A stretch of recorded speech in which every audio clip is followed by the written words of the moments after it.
Hello दोस्तों, नमस्कार। आज मैं अहोई माता की कहानी सुनाने जा रही हूँ के व्रत पूजा में साथ ही व्रत कथा सुनने की खास महत्व है। मान्यता है कि इस कथा को सुनने के बाद आप व्रत पूर्ण माना जाता है। मान्यता संतान की दीर्घायु के लिए पूरे दिन निर्जल व्रत करती हैं और फिर दोपहर को अहोई माता की पूजा करती हैं और शाम को तारे देखकर अर्घ देकर व्रत तोड़ती हैं।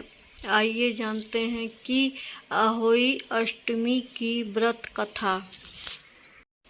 अहोई अष्टमी की व्रत कथा। एक साहूकार था जिसके 7 बेटे और 7 बहुएं थीं। दिवाली से पहले कार्तिक अष्टमी को 7 बहुओं अपनी इकलौती नंद के साथ जंगल में जाकर खानदान में मिट्टी खोद रही थीं।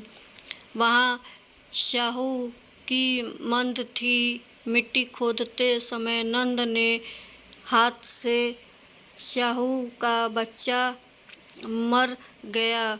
इससे स्याहू माता बहुत नाराज हो गईं और बोली, मैं तेरे कोख बांध दूंगी। तब नंद अपनी 7 भाभियों से बोली, तुम में से कोई अपनी कोख बनवा लो। सभी भाभी ने अपनी कोख बनवाने से इनकार कर दिया, परंतु छोटी भाभी सोचने लग गई कि अगर मैं अपनी कोख बंधवा दूंगी तो सासू जी नाराज हो जाएंगी। यह सुनकर नंद बोली, मैं छोटी भाभी ने अपने कोख बंधवा लिया, अब इसके बाद उसका बच्चा नहीं होगा। यह 7 दिन का होकर मर जाएगा। एक दिन पंडित को बुलाकर पूछा, मेरी संतान 7वें दिन क्यों मर जाती है? जब पंडित ने कहा, तुम सुहारी गाय की सेवा करो। सुहारी गाय स्याहू माता की भय ली है, यह तेरी कोख खुलवा देगी, तब तेरा बच्चा जी जाएगा। वह बहुत जल्दी उठकर चुपचाप सुराही गाय के नीचे साफ सफाई कर आती है। सुराही गाय ने सोचा, रोज उठकर मेरी कौन सेवा कर रहा है, सो आज देखूं।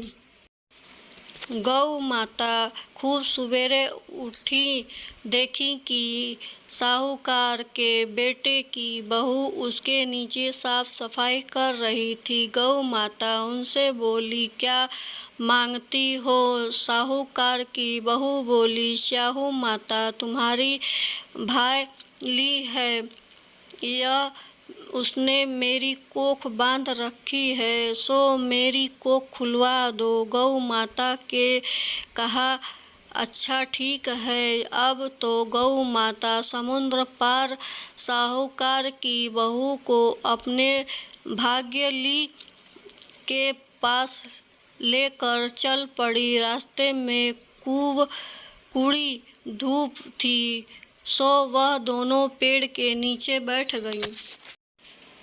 थोड़ी देर में एक सांप आया। उस पेड़ पर गरुड़ पंखनी का एक बच्चा था। सांप उसको डसने लग गया। तब साहूकार की बहू ने सांप को मारकर ढाल के नीचे दबा दिया और बच्चा को बचा लिया।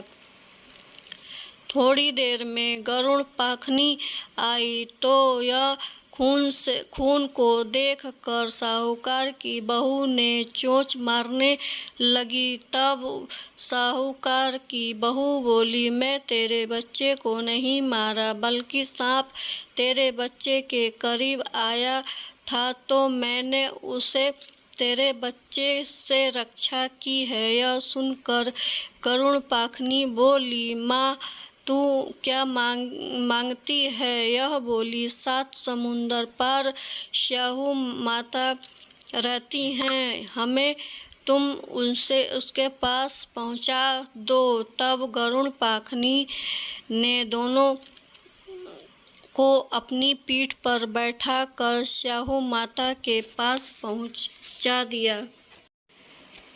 स्याहू माता उनको देख कर बोली, आ बहन, बहुत दिनों में आई है। फिर कहने लग गई, बहन, मेरे सिर में जुआ पड़ गया है। तब सुराही के कहने पर साहू की बहू उनके सारे जुए निकाल दिया। इस पर स्याहू माता प्रसन्न हो गई और बोली, तू मेरे सिर के जुए सारे निकाल दिया है तो इस तेरे 7 बेटे और 7 बहू होंगे।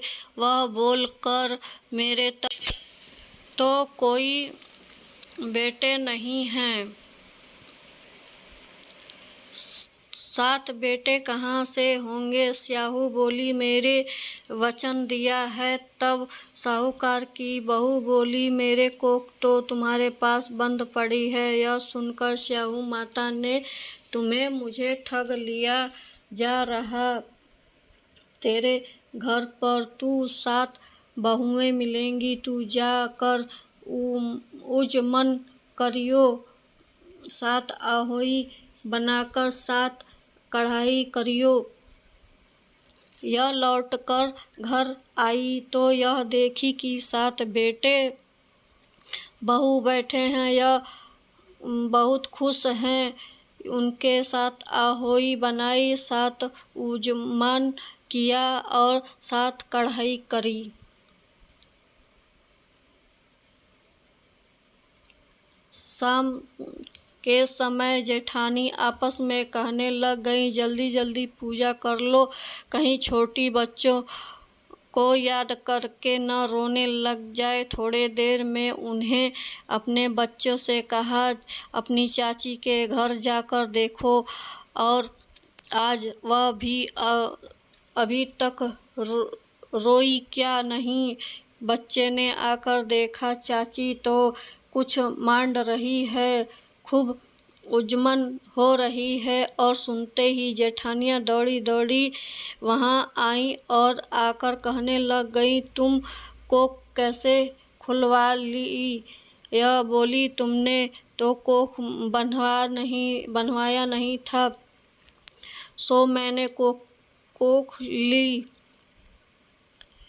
वह स्याहू माता की कृपा से मेरी कोख खुल गई है। ये है स्याहू माता, जिस प्रकार उस साहूकार की बहू की कोख खोली, उसी प्रकार हमारा भी कोख खोल देना।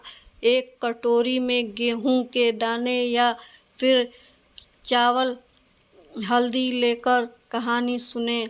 अहोई माता की कहानी के साथ गणेश जी की यह कथा भी जरूरी होती है।